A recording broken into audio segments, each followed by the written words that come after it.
Hello, friends. In the last episode, we spoke about the why and how of doing an annual review of yourself.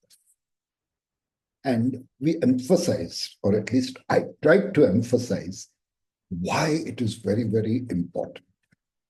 Just setting up mindless New Year resolutions doesn't help.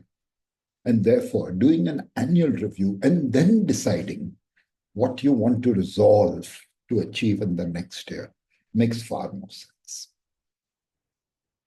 I personally have been doing annual reviews for a long, long time. I started it when I was doing a course on leadership. And this was when I was running a jewelry unit called Uni Design. And I used to do this activity on a regular basis. I used to do it twice a year. I wasn't doing it for the sole reason of setting up a New Year resolution. But I have continued doing that, and it has helped me and has given me tremendous success.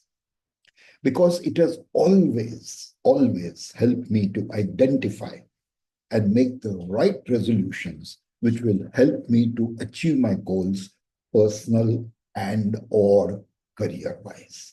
So it has been a great boon. And that's what we're going to talk about today. How the little bit of details, the cheat sheet, as I called it last time, the cheat sheet to do a great annual review.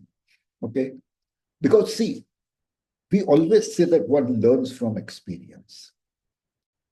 But don't take it at face value.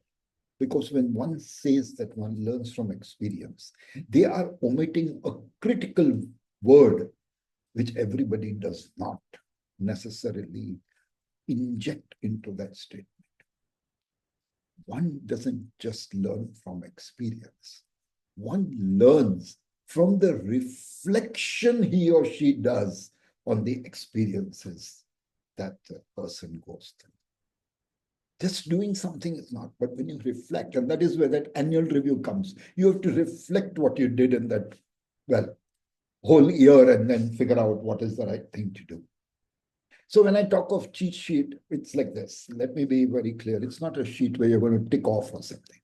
It's a sheet that is going to guide you in a particular direction on how best to do your personal annual review so that you achieve the optimal results. So first and foremost, and that is where everybody, I believe, should start with, is list down your accomplishments. As I said last time, a short pencil is much better than a long memory. And therefore, take a paper and pencil when you sit down to brainstorm within yourself on this. Sit down with a paper and pencil so that you make notes of everything that comes to mind. So what were your biggest accomplishments during the past year, both professional and personal? See, you can't say I will focus only on the professional because you have a life. You probably have a family. So it has to be a combination of personal and professional. What were your achievements at work? And what were the challenges you faced in achieving that? Because these challenges are something that will give you an idea of what you should be focusing on in the next year. You overcame them once, but maybe you can become super good at it so that you don't have to overcome it. That stops being a challenge. What are the projects that you completed where you can go and pat your back and say, hey, well done? What kind of raise or promotion did you get in your work? What was your relationship like with your colleagues and your managers? Does it need improvement? Can you better it? What other goals apart from career goals did you achieve? You may have decided, okay, I'm going to fight less with my wife or spouse. You might have decided, I'm going to make sure that I meet my parents at least 2 times a month. You might have made up sure that you're going to catch up with your friends on a regular basis.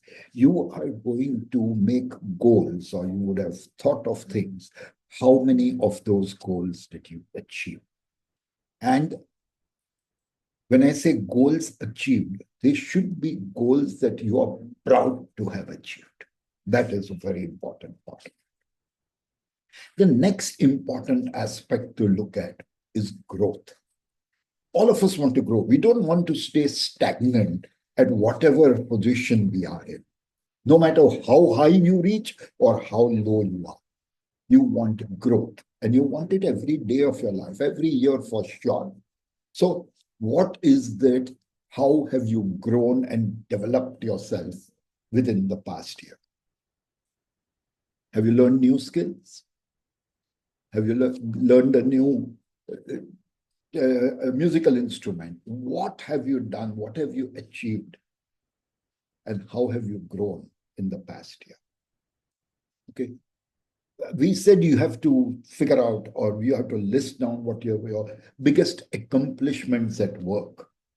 But you need to know what it is that contributed to your achieving that accomplishment.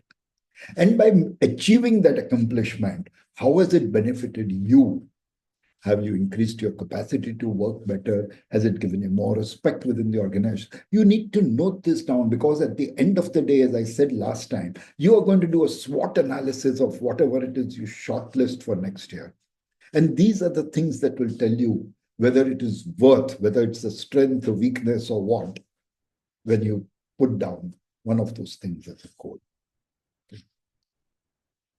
The next one, related with what we just spoke of. What are the lessons you learned? What are the lessons that you learned while doing whatever you did last year? You may have learned good lessons, you may have learned bad lessons. Some of those lessons might make you change the way you think, or change the way you interact with friends, with colleagues. Not all of them, maybe some of them, but they do teach you lessons. What are the risks that you took to achieve your goals last year? And which of those risks we would like to work on so that they become a habit with you? And naturally, you would want to do that only if that risk gave you some kind of a reward, a tangible benefit in whatever your goals are. And when you look at all of these things together, you will reach a certain list of items which are the areas of improvement that you can look into. What are the things that you wish to do in this year? What are the things you wish to do differently? Because what you did last year didn't give you as much success, or didn't give you success at all, that you had been looking for.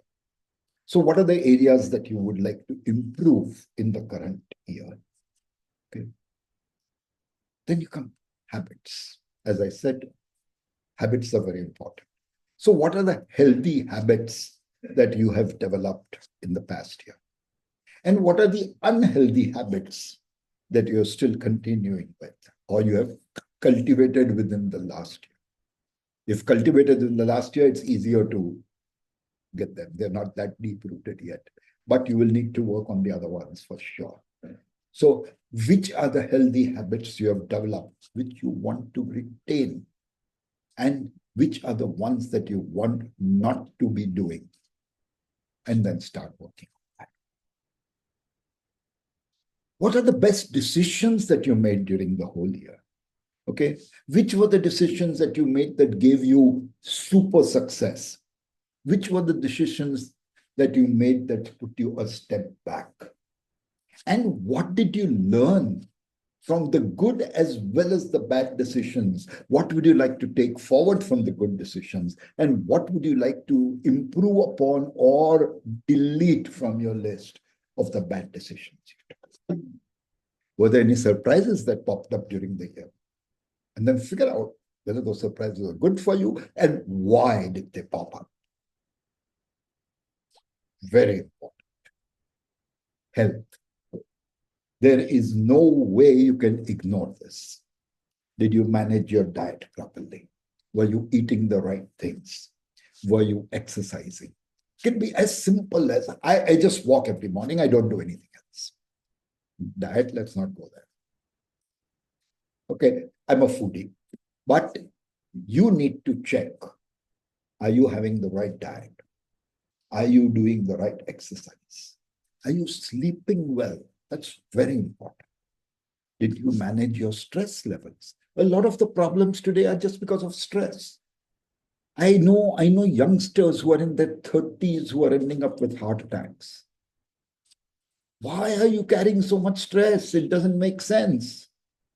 So you need to check your health parameters also during the year and make sure that you correct them. And this should take a priority, just as your career should take a priority.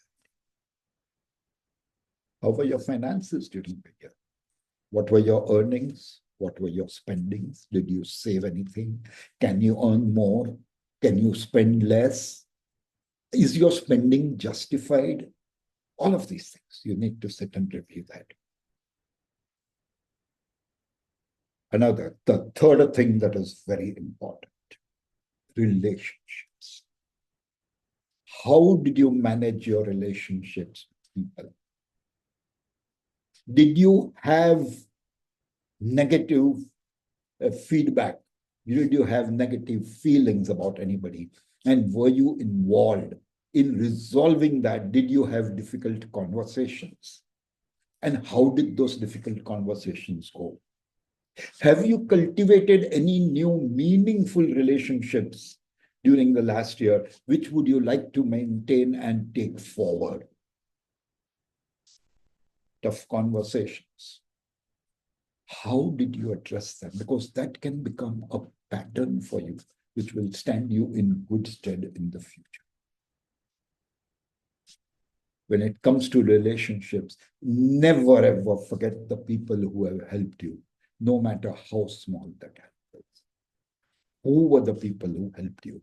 Is there something you can do for them? Is that a relationship that you can build, which is going to be a win-win for both of you? Okay. We already talked of it, but who is the person who had the most negative effect on you? Can you change that? It may be that it's a habit with him that you just can't stand. And if you learn to tolerate that, maybe that relationship becomes a different level. So you need to decide on this. Now, when you have done all of this, is when you come to the part where you are going to decide on what you want to do next year. So you're first going to look at what it is that you want to take with you from the past year and continue with it in the coming year, but raising the bar higher. And just like you are going to decide what you want to take forward, you are going to make a list of things that you want to leave behind. The year is gone, so is that challenge, or so is that issue, or so is that problem, whatever it is that you wish to call it. And depending on all of your goals that you have and which may have been newly incorporated in the current year, what are the goals that you want to achieve next year? As I said, don't take up more than 3 or 4 at a time. You cannot attend to everything simultaneously. So what are the goals that you want to achieve in the next year? Try to always include one skill that you will learn in the next year. Because, and there are certain skills that are basic skills. Okay, if you don't have them well honed, I would suggest working on it immediately, because those basic skills are not soft skills as people call them. They are essential skills, and you need to be good at them. And while doing all of this, the bottom line is that you have to decide what it is that you will achieve so that you can look yourself in the mirror and say, I had a successful year. It is you who is going to decide that, not anybody else. Don't give anybody else the power to decide that. You decide whether you are successful or not.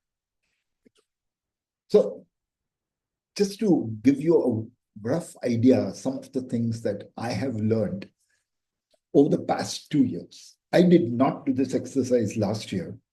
I was not really up to it. It was not too well, and therefore I did not do it. But I've analyzed this time. Before doing this, I did my personal annual review or 2-year review, if you want to call it that. And one of the first things I have realized that working now for a person like me in the state that I am in, working is now not about just making money. Yes, you still want to make money because by all society standards, that is the only way that your work is being appreciated and people feel that you've done something fruitful. But in reality, for me today, work is not just about money. It is about enjoying myself. I will only do things I enjoy. And the second important thing is giving back. And that is why for the last 6 months, I have been doing these episodes, because that's my way of giving back, sharing the knowledge that I have. Another thing I've learned is live your dreams. There is no better way to live than to live your dreams. Do it now. Don't wait for tomorrow. Whatever it is that you wanted to do. I wanted to start this podcast. I've started it. Live your dream. I'm doing some other stuff. Okay. I want to do it. I'm living my dream and I'm enjoying it. Okay. And remember one thing, there is nothing ever that is 100% true. Never. So take everything with a pinch of salt. Do not overthink. I've been telling this to a few people all the time, because that overthinking is actually killing the right timing and the right way of doing things. So do not overthink, do not overplan. Let's accept that all relations are conditional. But in my case, I can tell you that the relations I have had, they have stood by me. They have done things. My friends from IIT, my family, my children, my wife, they have done things that were unimaginable. And I had never, ever expected that. Thank you to all of you. Okay. So all relationships are conditional, but there are relations like this which have no condition. Find out, figure that out, and put that as a part of your agenda for the year. So saying that you have to develop those, you have to maintain those. It's not that you need to talk to your friends every day, but you need to know them. You need to stay aware of them. If they need help, don't wait for them to reach out. You reach out.